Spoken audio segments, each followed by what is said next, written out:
Guys, welcome to my video, my show. This video is basically a synopsis of a summary of a previous video I recorded about an hour or half an hour back, and that video extensively in a detailed fashion explains who will be saved on the day of judgment and who cannot be saved. So that is something I would highly encourage you to go through that 44-minute video, because it's still as much as a regular service, a Sunday service, but it's chock full of information, extensively detailed. So it'll help you understand the salvation doctrine of Jesus Christ, which was dramatically different than that of our churches, because they relied on the deceiver Paul, who says in 2 Corinthians 12:16, the crafty fellow I Paul am, I took you in by deceit. And he called himself a liar, a robber, bad stuff. Now, don't want to talk about Paul. The synopsis of that 44-minute video is this, because I'm fresh from it. I just recorded it minutes ago. That only the good Samaritans will be saved on the day of judgment, guys. This is a fact which cannot be changed, because this is the very gist, the very essence of two judgment day scenarios provided to us. We will overlook Paul's deceptions. What is the use of reading a deceiver's doctrine or heresies?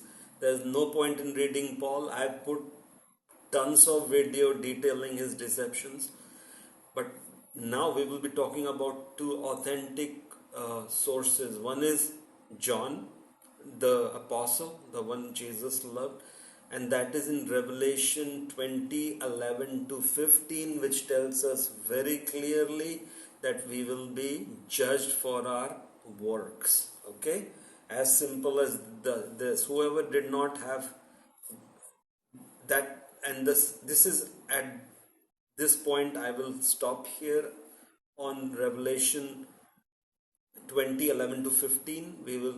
It's called the white throne judgment. Books will be opened and we will be judged for what we had done, good, bad, ugly, or evil.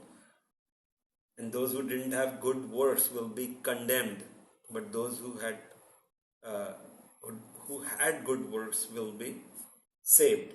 The rest who did not have good works will be condemned. But what are those good works?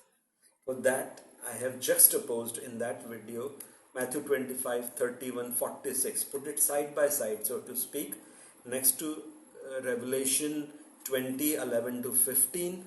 I put Matthew 25:31 to 46, which tells us very clearly what is the criteria Jesus Christ will use on the judgment day scene.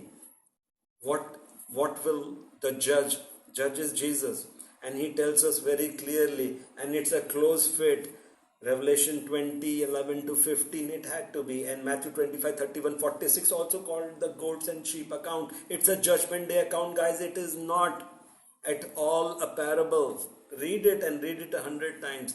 And he used what? The only criteria he used to save people or condemn people for the lack of that crucial criteria was acts, works of loving kindness.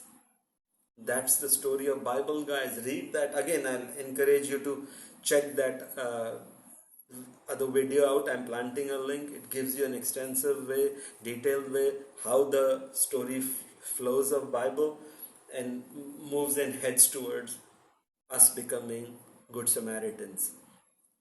That is why the Bible was given, to save only those who turned away from sin and practiced loving compassion, or became good Samaritans.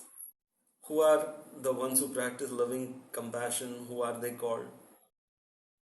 Good Samaritans, who unconditionally go out of their way, out of their self-absorption to help, and only they will be saved. Nobody else can be saved, because their acts of loving kindness had covered all their sins. Proverbs 10:12, 1 Peter 4:8, love covers all sin. And because it was covered by loving kindness, their sins were obliterated, wiped out, and they were blessed by God. And Jesus invited them in, and he called them righteous as well. So the cat is out of the bag. Righteous people are the ones who will be saved. It's throughout the Bible, and the righteous people were the good Samaritans. Nobody else can be saved. Nobody else will be saved.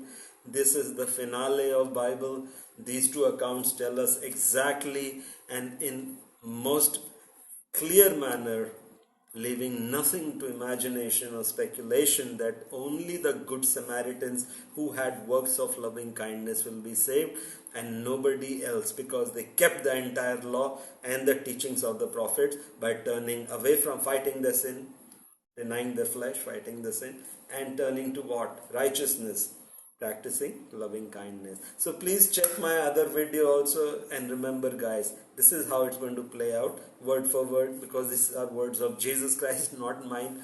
Two are in play, two accounts, Revelation 20, 11, 15, and put side by side Matthew 25, 31, 46, and you have the entire picture of salvation of our Bible and our Jesus Christ. God bless you all. I hope you will be saved and get the blessings of the Lord God. Bye for now.